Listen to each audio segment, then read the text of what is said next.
In this quick tutorial, I'm gonna show best Instagram export settings Premiere Pro.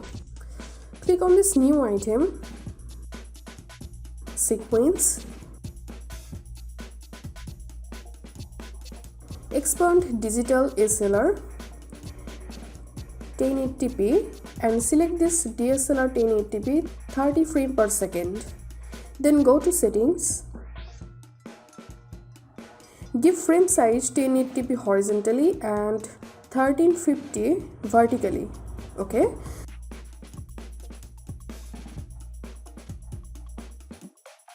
Drag the video onto the timeline. Make sure to click on this Keep Existing Settings. Now resize and reposition the video footage by double clicking on the video. After all editing is done, simply open Export panel.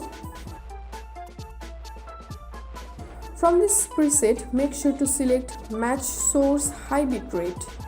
Now export the video. That's it. If you find this video helpful, make sure to subscribe this channel. Thank you.